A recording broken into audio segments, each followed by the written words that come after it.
Добра вечер на сите. Немојте да ми замерите што нема да говорам многу гласно, ама одејќи низ Македонија, од град во град, од село во село, запознавајќи си го народот, го изгубив гласот. Но, штом се најдов овде пред вас, еве го се врати. Ние и по дожд остануваме на дожд, не влегуваме внатре како нашите противници, во наместена атмосфера и дискусија. Денеска целиот свет се наоѓа во тешка криза. Прво, во криза е представничката демократија, уште од 2008 година. Зошто? Зошто тогаш излезе на виделина дека представниците не секогаш ги представуваат граѓаните, туку си се представуваат себе. Ние, критичарите, велиме дека е тоа олигархиски концепт, дека е тоа тиранија на мнозинството парламентарно и дека мора да се работи на негово менување. Што е лекот? Лекот е нови форми на партиципативна демократија, нови форми на кои луѓето ќе можат да бидат вклучени во процесот на одлучување на сите нивоа, на локално, на регионално, на национално. Јас овој величанствен собир овде го сметам за таква форма на директна демократија. Ние сме овде да ве чуеме вас, вие сте овде да ги чуете нашите ветувања, ние сме овде да ве увериме дека се што ќе чуете, ќе го запамтиме и ќе го спроведеме, за разлика од оние другите, кои се што кажуваат, веднаш забораваат, а потоа не се сеќаваат, па дури и го негираат. Ги учам студентите дека изборите се начинот на кој што се решава прашањето на легитимитетот или делегитимирањето.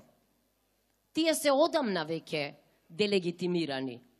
Оти кршењето на уставот и законите значи делегитимирање. Ако сакате референдумот, промената на кривичниот законник, одлуката за референдумот, законот за амнестијата, се тоа акти на кршење на уставот и на законите. Се разбира дека она што го сторија, а нема легитимитет за тоа, е промената на името. Единствената промена што ја направија, директно не засега сите нас.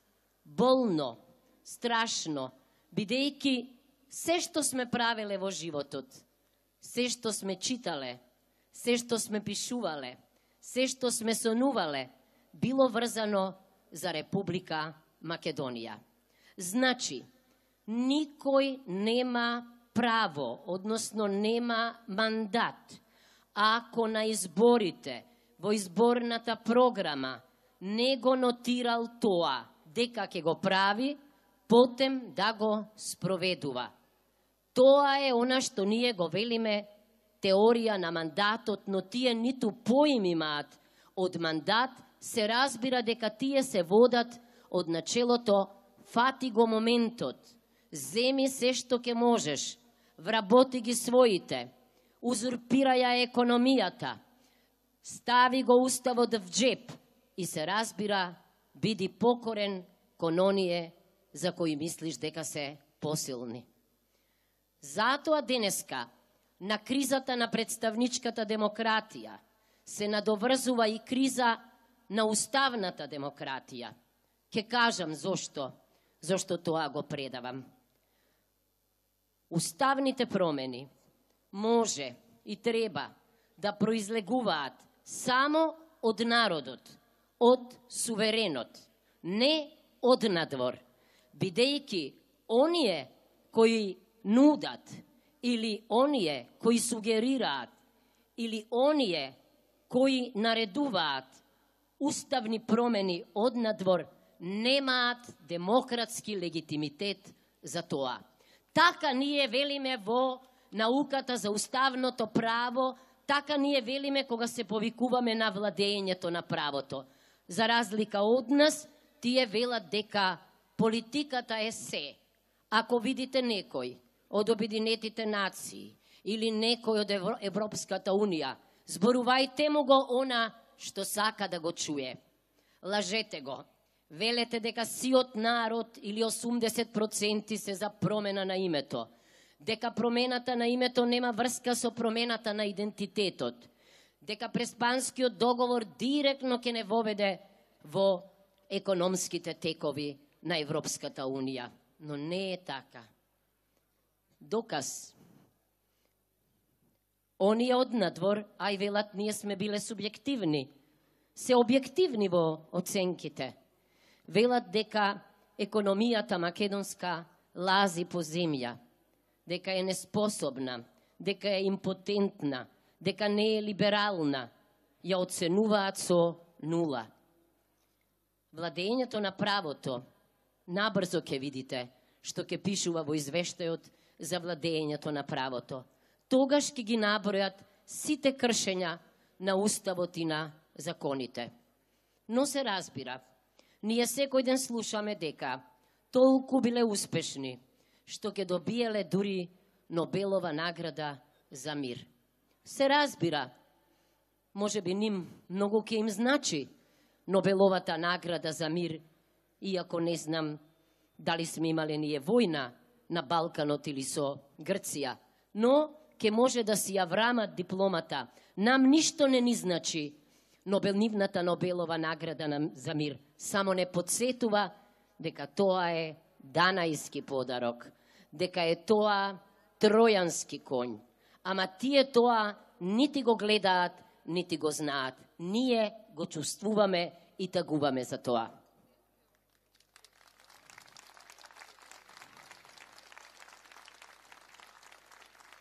Се фалат со зголемена вработеност. Никој не знае која е бројката на вработените. Никој не знае дали бројката со која се фалат се однесува на државната и јавна администрација или на вистина се однесува на директен ангажман во производниот процес. Не верувам во второво, зашто јас не сум чула да влезат капитални инвестиции во Македонија од кој знае кога.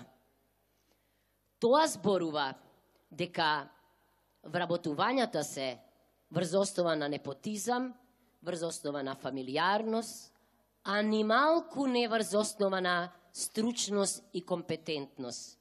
Од таквите вработени никој нема полза. Само тие, зашто може да ги користат како гласачка машина. Тоа е армија на луѓе што троши наши пари. Армија на луѓе што не знае како да скицира пат кон Европската унија. Армија на луѓе што се муваат по канцелариите и никој не знае кога, каде и како работат. Важно е да се нивни.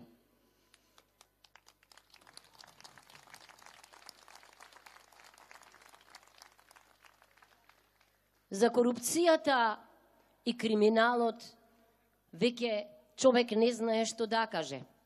Стана секојдневие, стана нешто нормално, а сосема ненормално се, зашто секој ден се случуваат во неограничени размери.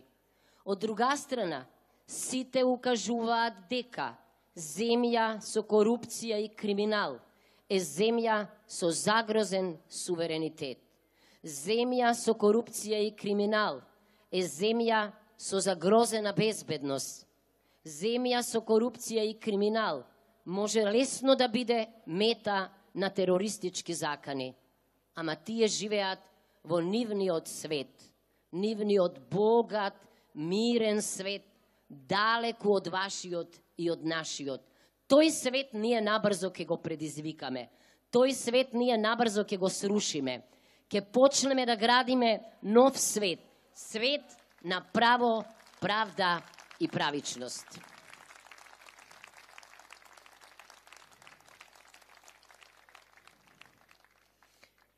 Доаѓаат изборите, а на изборите првиот и последен глас, конечниот глас, го имате вие, граѓаните на Република Македонија, без оглед на етничка, расна, верска и било која друга припадност. Секогаш пред мене гледам представници на коалицијата за подобра Македонија. Тие представуваат различни граѓани од различни етноси, вери и религии, но изворено ни оди диалогот. Околу исти цели сме собрани. Исти цели посакуваме да оствариме. Ако е тоа така, и ако тие цели се неразделни од правото, од правдата, од етиката, тогаш сме ние изворено добро друштво, а одиме во вистински правец. Тој правец е европскиот, зашто модерна Европа е Европа на владење на правото. Предупредувам деновиве дека Европската комисија упати допис до Европскиот парламент и до Советот, предупредувајќи ги членките на Европската унија пред предстојните парламентарни избори, дека за 2-3 години ќе се воведат санкции за оние кои ќе ги кршат принствено, сигурно да гласаме по собствена волја. Да го санкционираме криминалот и корупцијата, да ја санкционираме неправдата и да им покажеме уште еднаш дека и изборно се делегитимирани. Тоа значи заминување. Ама заминувањето значи отварање на нова страница наречена предвремени парламентарни избори.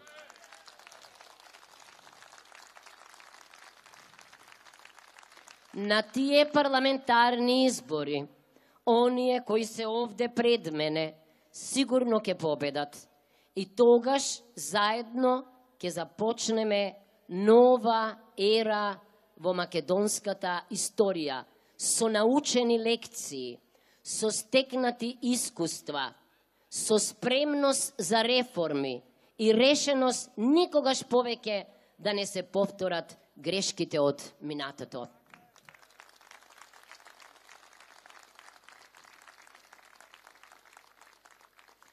Зошто е важна хармонијата, синергијата, последователноста на председателските и на парламентарните избори? Од една страна, за да му дадеме барем една шанса на премиерот Заев, барем еднаш во животот да си го исполни ветувањето за предвремени парламентарни избори. Така ќе стане подобар човек и политичар.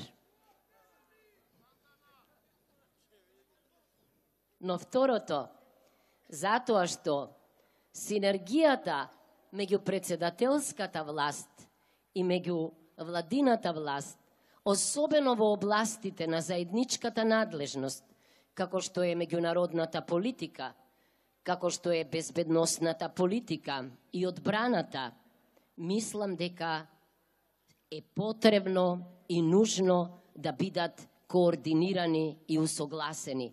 Така ние и проблемот со името ќе може да го поставиме на друга линија.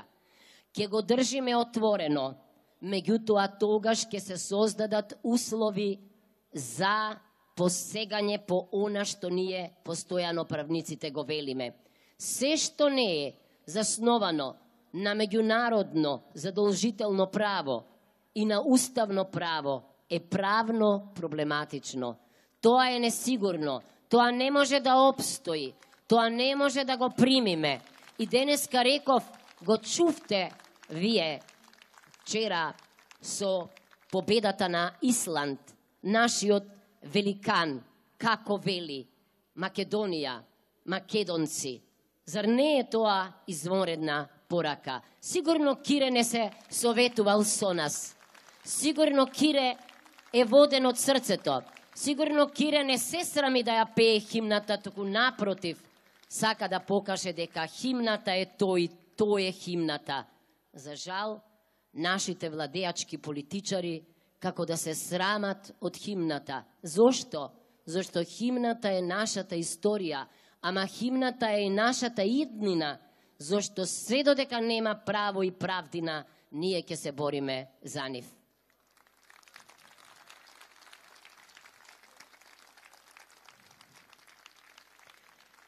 Си размислувам како да не се повторувам од собир на собир и да кажам нешто ново, и работите околу надлежноста се тие.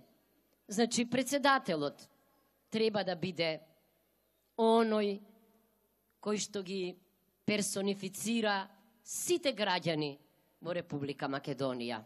Татко, мајка, како сакате, но ако досега сме имале татковци, може би е редно да имаме и една мајка.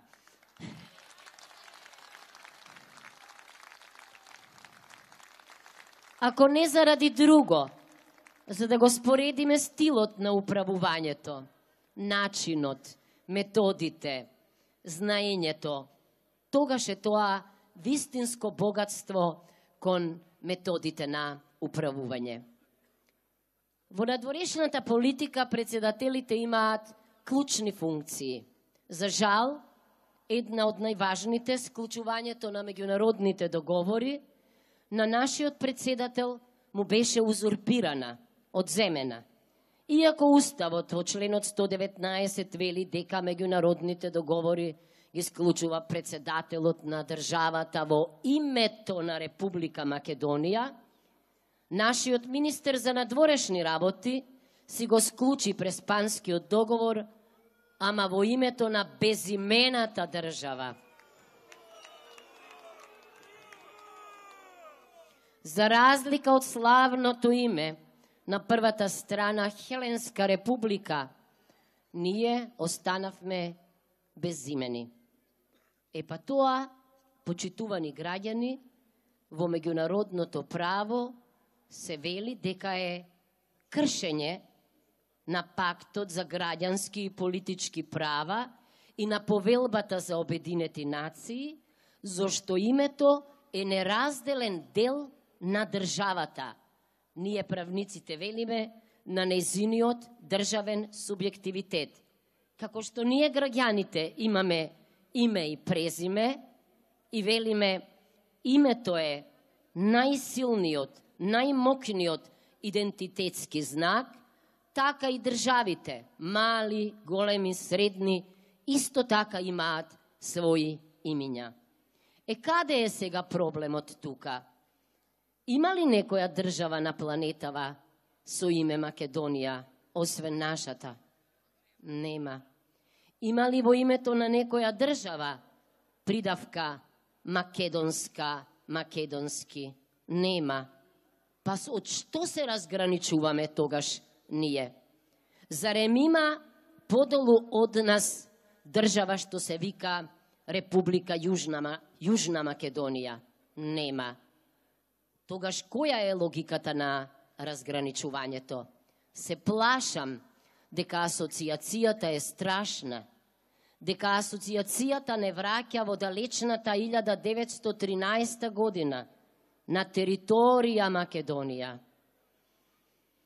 На територија која што нема титулар, македонски народ, зашто 13 година е поделен.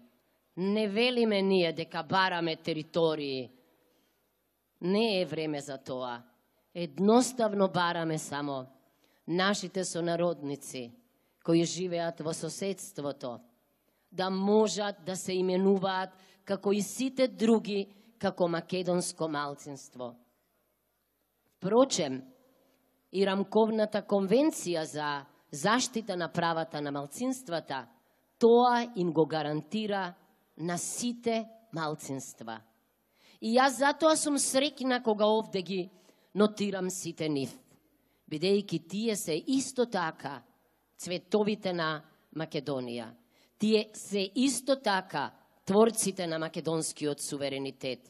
Кога велам јас Македонија и македонски народ, не мислам само на етносот, мислам на збирот на сите граѓани.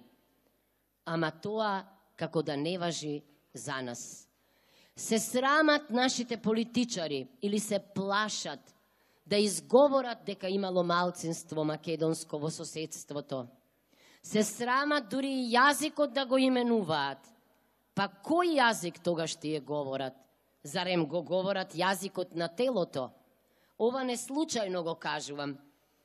Ми се случи во Советот на Европа, познат професор да ме праша дали Гордана има македонски јазик.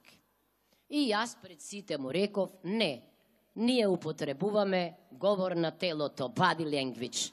Сите му се смеја. Тоа сега го прават нашите политичари. Тоа е срамно.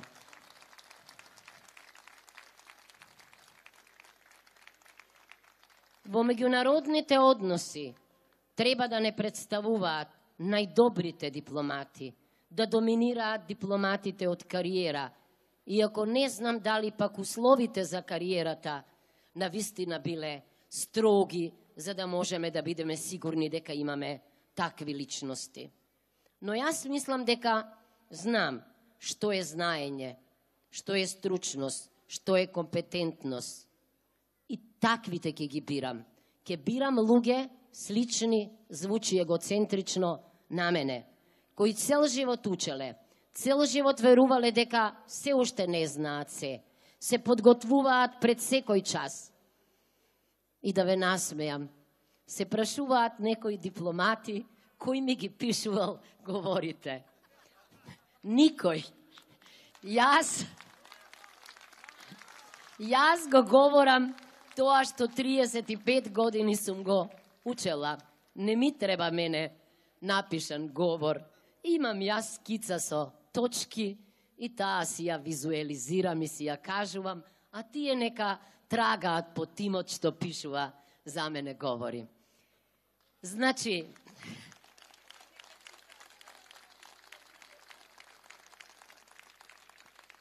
ако надвор ги праќаме, се разбира во договор со новиот министер или министерка за надворешни работи, најдобрите, тогаш добра ќе биде сликата за Македонија надвор и ќе не почитуваат.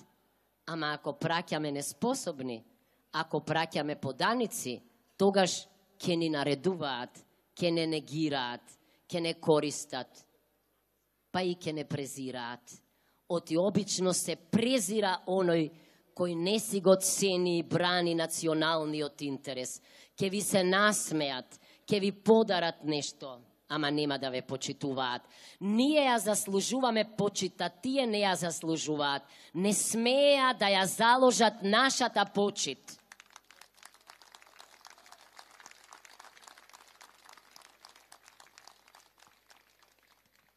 Има неколку органи во кои председателот има овластувања.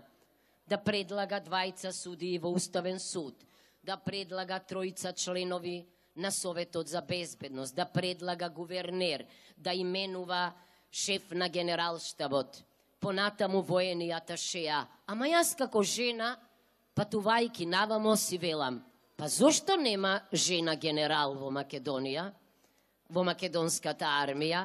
Може би во моје време ќе има жени генерали. Зошто го велам ова? Зошто има цели студии за улогата на жените во безбедносните прашања и се вели дека тие имаат неверојатна енергија во мировните проекти. Еве, на таа линија ќе работам и јас. За безбедносните структури и за армијата добивам контрадикторни сознанија од врвни луѓе.